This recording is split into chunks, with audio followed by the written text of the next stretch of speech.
Hello and welcome to Kino. I'm back presenting my first show after having a baby.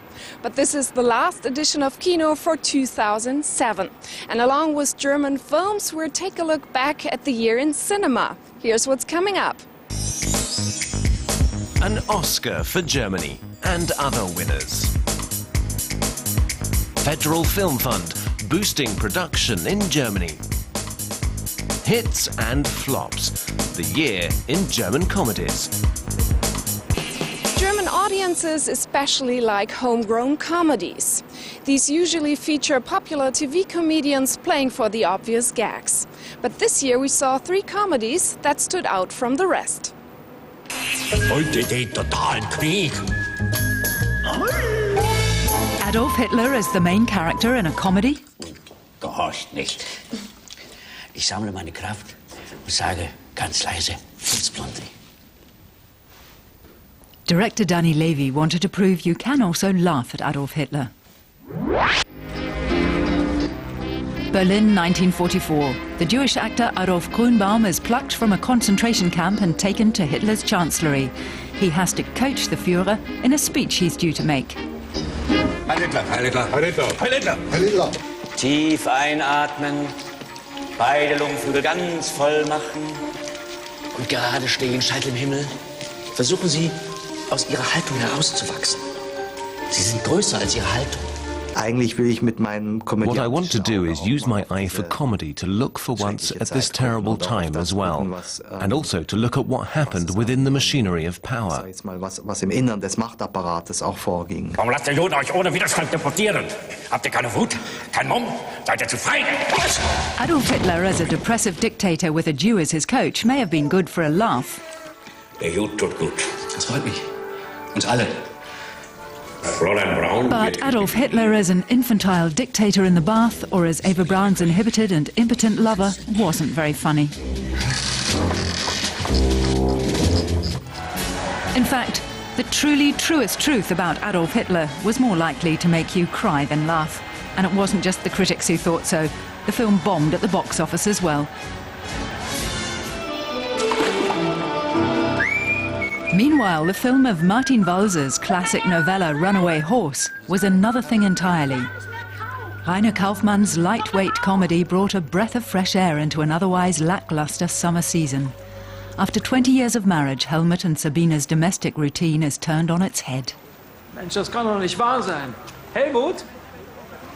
Das ist Helene, aber Hill reicht auch. Freut mich. Helmut? Das ist Sabine, meine Frau. Das ist Klaus, der Herr. An old school friend and his young girlfriend awaken erotic fantasies. With his firm grasp of timing, Kaufmann navigates his marvelous cast through all the highs and lows of married relationships. Mein Gott, dass das Leben so schön sein kann. Fühlst du dich manchmal verkrampft? Also von oben bis ganz nach unten. Bis hierhin. Genau dahin. The audience at the Munich premiere was full of praise for the film, as was Martin Walser, who wrote the original novella some 30 years ago.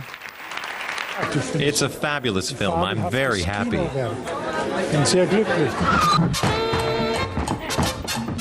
Runaway Horse is a successful adaptation of a funny and highly ironic story, and our favourite film from summer 2007.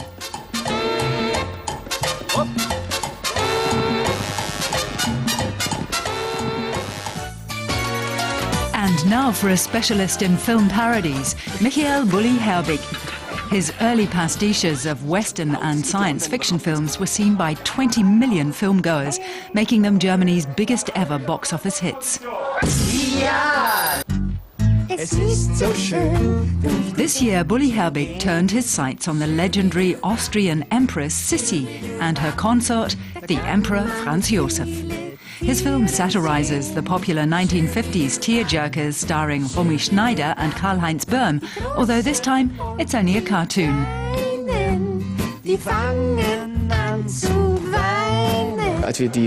When we were designing the characters, I said, Lissi is the most beautiful woman in the world and looks a bit like me.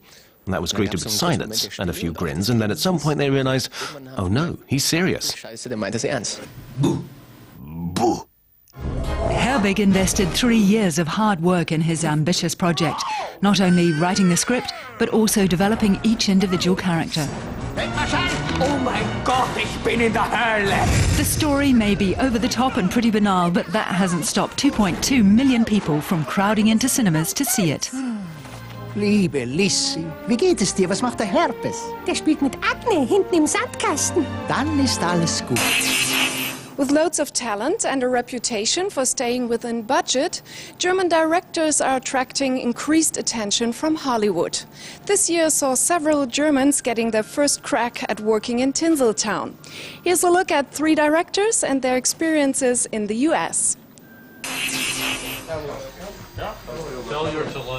Director Menan Yapo got lucky and landed a fantastic job in Hollywood. The thriller he directed, starring Sandra Bullock, proved to be one of the most successful of the actress's career. Jim? Premonition is the story of a woman whose husband dies, then mysteriously reappears the next day at the kitchen table.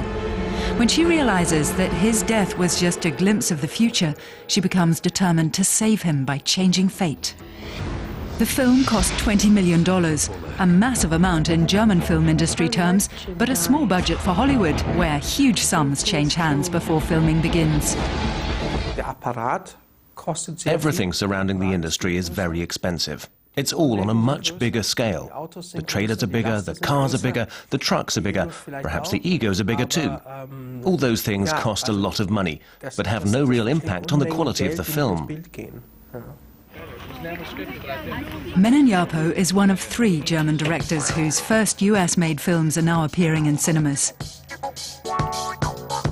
And there are plenty of others who dream of making a Hollywood film. German cinematographer Michael Bully knows Hollywood inside out. Having worked there for the past 25 years, he has plenty of advice for newcomers. Es kommt drauf an. It depends on how true they stay to themselves and how effective they are in expressing their personal vision. And that's very difficult, because the studios interfere a lot in casting and script decisions. It can lead to the film becoming watered down. That's a big danger. Celebrated German director Oliver Hirschbiegel has first-hand experience of what can go wrong when too many people have a hand in the process. His Hollywood dream turned into a nightmare.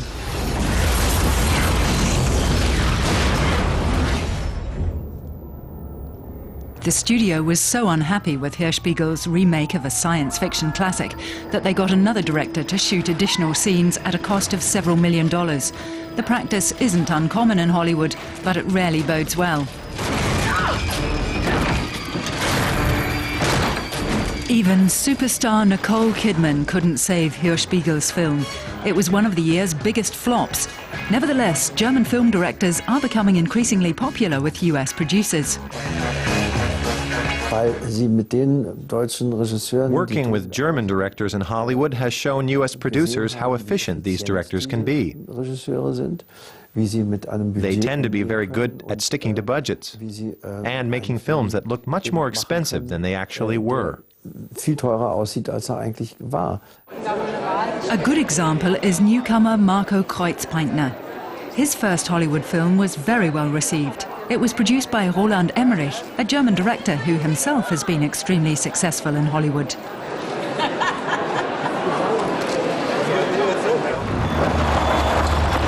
Trade tells the story of young Mexican girls who are trafficked to the US.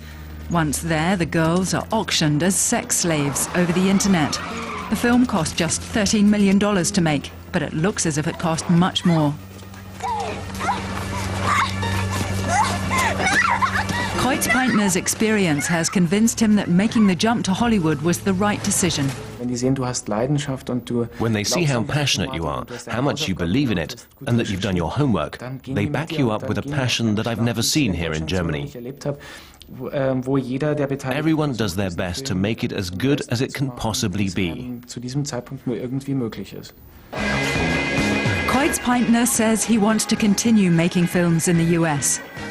But Michael Bauhaus says he's had enough of the American film industry. He's turned his back on Hollywood for now.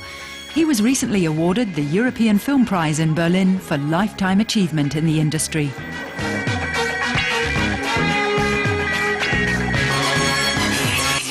While German directors set out to conquer Hollywood, stars like Tom Cruise and Clive Owen have been coming to work in Germany. One reason is the German Federal Film Fund, a 60 million euro government grant aimed at boosting the domestic film industry. Only films produced in Germany are eligible for the grant. Here's a look at the fund's first year.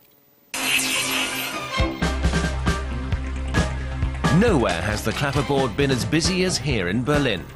The Babelsberg studios in particular have profited from the involvement of the German Federal Film Fund, known in the trade as the DFFF, which has financed 10 productions here alone. Not only German features, but some big Hollywood projects too. Without an incentive to come to Europe, they probably would have ended up somewhere else or not happened at all.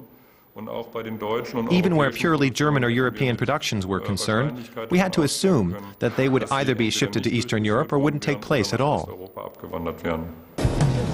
One production that attracted a lot of attention this year was Valkyrie, starring Tom Cruise as Count Klaus Schenk von Stauffenberg.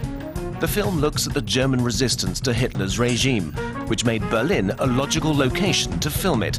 And that secured it just under 5 million euros from the fund. It's due for general release in summer 2008. We have to kill Hitler. I thought a man of your background would suggest a more honorable approach. World war. Action is inevitable, as are the consequences. It's not enough to kill Hitler. Why remove a madman? Just have a lunatic take his place. Director Tom Tykwer has been working on a US-German co-production, The International, with Clive Owen and Armin Mueller-Stahl. Money from the DFFF has allowed him to make the movie using his own people, especially behind the scenes. They frequently use Germans for just a few jobs and bring the rest in from abroad. But we've reversed the roles, because we put up 5.8 million euros, so he could take his own crew with him. Of course, that's great, especially in the first year. Another German director, Leander Hausmann, was the first to receive money from the new fund for his comedy based on the best-selling relationship advice book, Why Men Don't Listen and Women Can't Read Maps. It's a purely German production.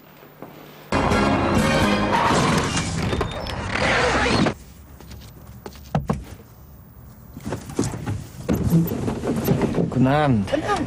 Sie haben gerade meinen Wagen kaputt gemacht? Das ist doch nur ein kleiner Kratzer. Kleiner Kratzer? Ja. Wissen Sie, was der kleine Kratzer kostet? Locker 4.000 Euro, aber ganz, ganz locker. Hausmann wouldn't have got all that far on 4,000 euros, but the DFFF came up with 800,000 euros to help finance the film. Of course, that immediately started a new wave of complaints that subsidies were the only way German films stood any chance of success on the open market. But things are often no different in the US. In America, more than 20 states have film funding systems similar to those in Europe, such as the DFFF. In other words, rebate systems which allow producers to get a refund on money which they've spent in the states in question.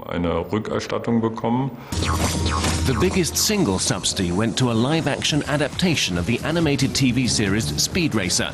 The €9 million grant sparked protests from German filmmakers who said this was the best way to nurture competition from Hollywood. But the DFFF's project manager disagrees. Ask a makeup artist or a driver who suddenly has the chance to work on a big project. First, they've got a job, and on top of that, it's with an experienced crew, so there'll be some transfer of know-how. That's valuable for the people themselves and for the companies renting out equipment. €60 million. That's how much the German Federal Film Fund handed out in 2007.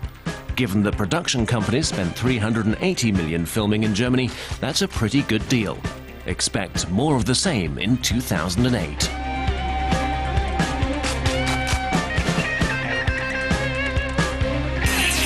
This year was full of other successes for German films too. 3 in particular were big winners at major film festivals. And there was even an Academy Award for German film. East Germany for The Lives of Others. February the 25th, 2007, the Oscar goes to a German film. Florian Henkel von Donnersmarck is extremely proud. It's the biggest triumph of the young director's career to date. Von Donnersmarck has scooped up an Oscar with his first ever feature film. 20 Minuten. The drama documents the human cost of state surveillance of ordinary citizens under a repressive regime. It's a critical yet highly emotive behind-the-scenes look at the former East German state. Von Donnersmarck has fulfilled his dream of reaching a wide audience with the film. Its success has boosted the international reputation of German cinema. The Lives of Others has so far earned profits of some $70 million.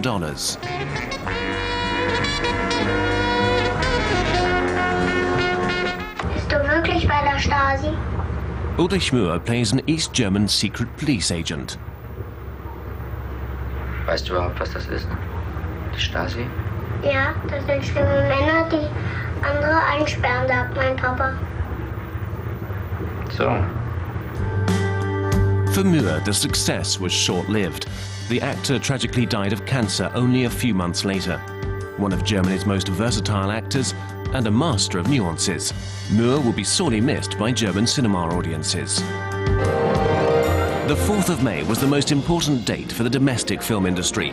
Directors, producers and actors came together for the German Film Awards ceremony hosted by the German Film Academy and the Federal Minister for Culture, Bernd Neumann.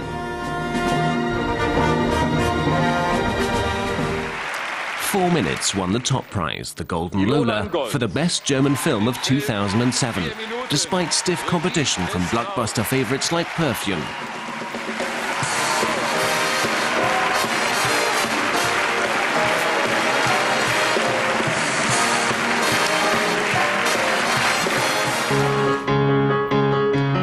The intense prison drama directed by Chris Kraus packs a hard emotional punch. Nie wieder. Nie wieder diese Negermusik. A piano teacher encourages the extraordinary talent of a young woman murderer. The music gradually brings the two women closer together. Young actress Hannah Herzsprung says playing the part was an intense experience. Just how deeply wounded does a person have to be to decide to deliberately hurt so many other people? That's what I found really challenging about the role. Her convincing portrayal resulted in a breakthrough for the young actress. At next year's Berlin Film Festival, Hannah Herzsprung will be presented to an international audience as a Shooting Star 2008.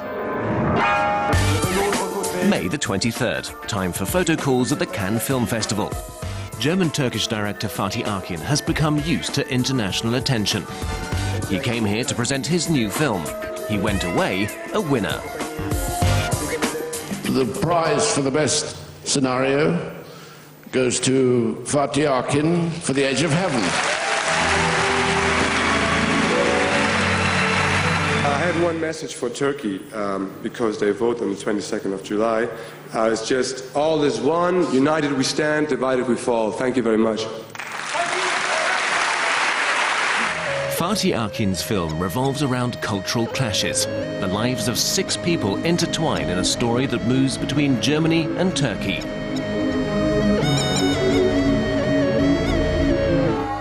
Machst du Französisch auch? Französisch, Italienisch, Griechisch. Für dich mache ich international. As in his previous films, Fatih Akin tries to promote a better understanding between the two cultures and encourage the preservation of individual identity.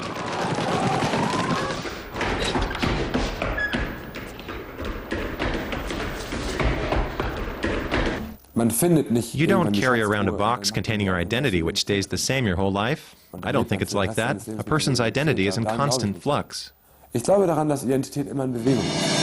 Akin also scooped a prize at the European Film Awards held in Berlin. Fatih Akin. Another prize for Best Screenplay for The Edge of Heaven. For Fatih Akin, it's not just an honor. The prize also provides an incentive to help him buckle down to the next project. I promised myself I would write screenplays in 2008. A prize like this naturally motivates one to keep writing and racking one's brains. We're looking forward to Fatih Akin's next picture. To promote films from this country internationally, German Films organizes film weeks abroad.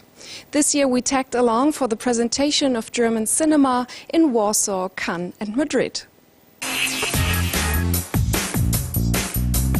Buenos días y bienvenidos. Madrid. German cinema in the Spanish capital. This was the 9th German Film Week held here.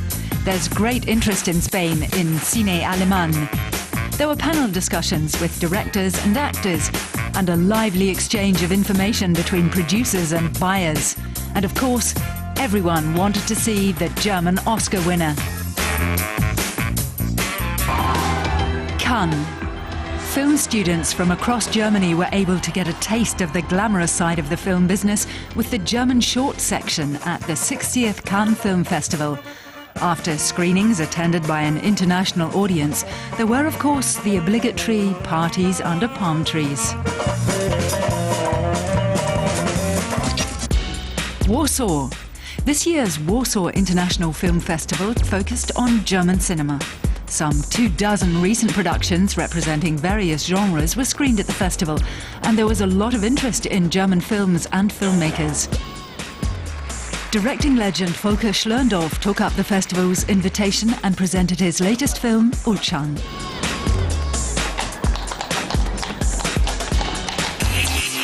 Now, no Christmas show would be complete without a holiday-themed movie. So next is a look at a new German film that pokes intelligent fun at what, for some, is the most stressful of family gatherings. How does a non-traditional family deal with Christmas traditions? See for yourself.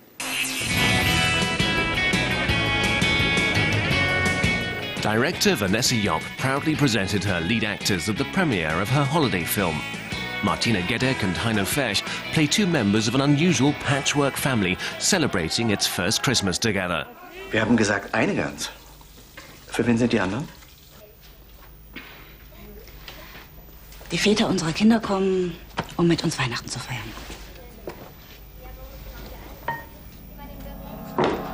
Alle? Andi? Und Erich und Gunnar. Und ihre neuen Frauen und Kinder. Und Eva. It's not easy for Jan. He's Sarah's fourth husband. She has a child from each of her previous 3 marriages, and now they're all coming for Christmas dinner. 3 ex-husbands and their new partners and the children. It's a volatile mix. Weißt du eigentlich, dass ich oft von meinem Haus träume? Meinst du von meinem Haus? Naja, sagen wir von Sarahs Haus, ne? Wir Männer sind doch immer nur Gäste in Sarahs Haus. Stimmt's?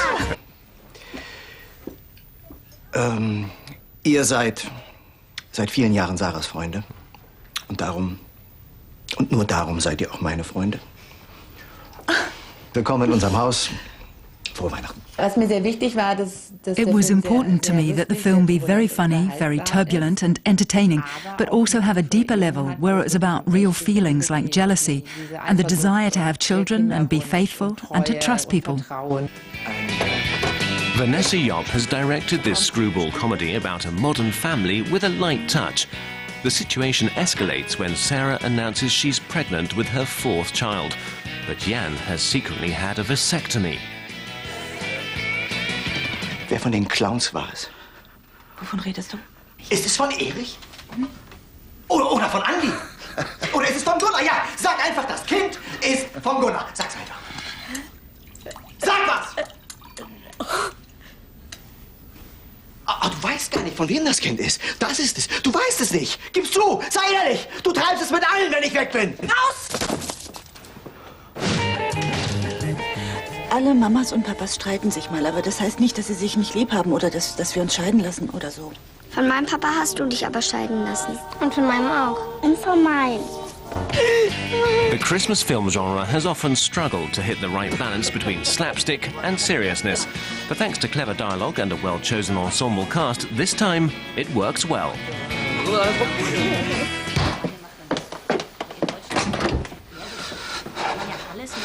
Ich muss da rein. Vielleicht nächstes Jahr wieder. In the spirit of the season, we've got some gifts for you as well. Today you can win these DVDs, short films from Berlin, including an Oscar winner, and Shoppen, which was a surprise hit this year. Just let us know what you think of Kino and maybe you'll be a lucky winner. Here's our address. DWTV, Wolterstraße 6, 13355 Berlin. Email kino@dw-world.de. That's all for this time, but Kino will be back with more new films next year. I wish you happy holidays and a good start in the new year. I'll see you again in 2008 at the movies.